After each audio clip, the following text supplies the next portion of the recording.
What's up, everybody? Welcome back to the channel. I am Christopher Beam with Tactical Advantage, and today we're going to talk about risks and mitigation measures with appendix carry. Palm pepper spray is next generation OC spray. It's hot at 1.4% major capsaicinoids, and its modular design means you can customize it exactly to you. 3 different setups, lots of different color combinations. You can make it exactly as you like. And the flip top safety prevents accidental discharges. It's 10 to 12 foot range and 25 half-second blasts. Make sure that you can keep that long range eye poke at long range. I trust Palm OC and I recommend it for everyone for self-defense. A few days ago, I had a video post where we talked about muzzle orientation and potential risks with strong side carry. And considering the gorilla in the room is what everyone says about appendix carry, I thought I would do the same. So again, with this video, I'm not a proponent on how someone carries. It's really up to you. I just want everyone to understand the real risks and potential dangers and how to get in front of those with your carry setup. So that's really the gist of it. What I hear a lot about online are these risks that may or may not be true. So what I thought I would do is test it, and you can make your own conclusions and decide what's the best carry method for you. So first things first, what we're looking at here is my normal EDC holster, which is a Filster floodlight. And I want to kind of give you guys an idea of what that kind of looks like and what it does. And the first part of it, I want to kind of express. So with any holster, what you kind of want is the muzzle to be averted away from you, right? Either you can do that mechanically with your own work, or the holster can have some design features that do that for you. So the first thing I want you to kind of see when we're talking about a concealed AIWB holster is the claw. And what that does, it sits under your garment or your belt, and it actually forces the muzzle out. So it's really designed as a concealment measure, but it does, in fact, kind of drive the muzzle out and away from you. So what I'm going to do today is kind of set up with this with the holster on the outside of my belt, because that's the only way I can think to do this video. John actually suggested that I wear like biker shorts or some kind of very tight garments to help display this a little bit better, but I ain't got the confidence for that. So this is about the slimmest pair of shorts I got. So it won't be perfect, but hopefully it'll be useful. So let's go ahead and get this holster on. And what I'll do is I'll put it under my belt, but I will not put it under my pants. So that's our first kind of setup right there. Let's get my shirt out of the way. This is the hard part about setting up these videos. All right, so we don't really have to worry about the back. All right, and that's about where I like to set my holster. So now we have our HK VP9, which has been rendered inert, and we have an always-on laser cartridge, and hopefully you can see that on the floor. So this gun will not go bang. So some of the things I'm going to demonstrate in this video, I don't suggest you do unless you're really sure the gun's inert and you want to test the theory of your carry setup. So first things first, from an appendix position, let's get the gun in the holster and see what happens. Okay, so right now we can see that we have the dot on the floor, so there's no leg or bit sweeping going on. Now, what I will say, much like with strong side, if there's a shot that goes off, there's going to be some rapidly expanding gases, things like that, that are not going to be comfortable no matter where that happens. At the very least, you're looking at some burns or some things like that, but we really want to see, is this dangerous enough to have a life-altering effect and or cause great bodily injury or harm. So as we sit right now, if we just watch the dot, we'll go ahead and exit.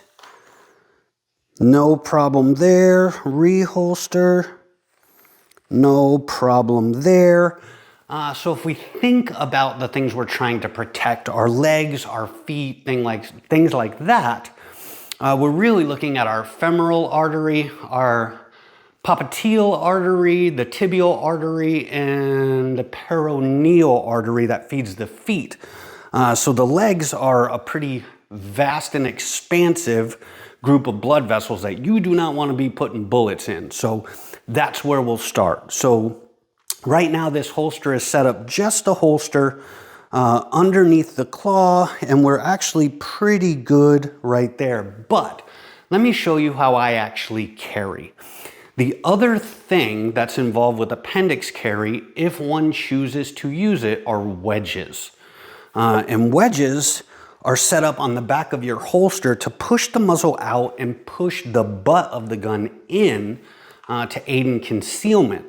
And I've got two wedges here that we'll look at one at a time. This is a very small wedge, or what some would consider small. And this is one I just got from a company called Crotch Cushions that I haven't used in regular carry yet, but I do like it. I do like it a lot so far. But let's take a look and see what happens as we install a wedge. So what we're gonna do is go ahead and put the wedge where I would normally place it. Now we can see that we've got really no impact. Not only do we have no impact, but we have about an inch and a half of clearance from any important adult bits.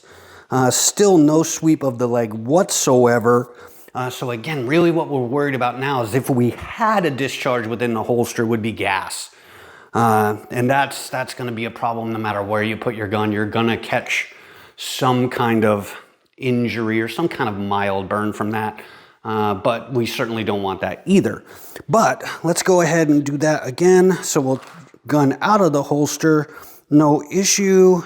Gun in the holster, no issue. So much like what I see with strong side, I see the same kind of things with appendix, where people want to put that muzzle in and fish around. But when we're fishing around, let's look where all that muzzle is. If we come from here and up, we've got this, that's femoral territory. If we come from over here, we have this, that's femoral territory.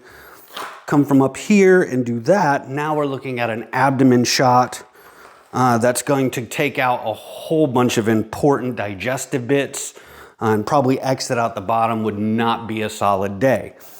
But with some procedural thought and how you set up your holster, certainly minimized, right? So we know with that wedge, now our muzzle is pushed out, our butt is in, and hopefully you guys can watch that on the floor. Like, there is no issue with kind of, even if I turn like this, I can't get my feet, turn like this, can't get my feet nowhere close. Now, can you potentially do that? Yes. But once a gun's in a holster, there's really virtually no risk. Guns should not go off in holster. Again, joke inserted if you'd like. But, so let's look at the last one. So this is our first wedge that we use that's relatively small.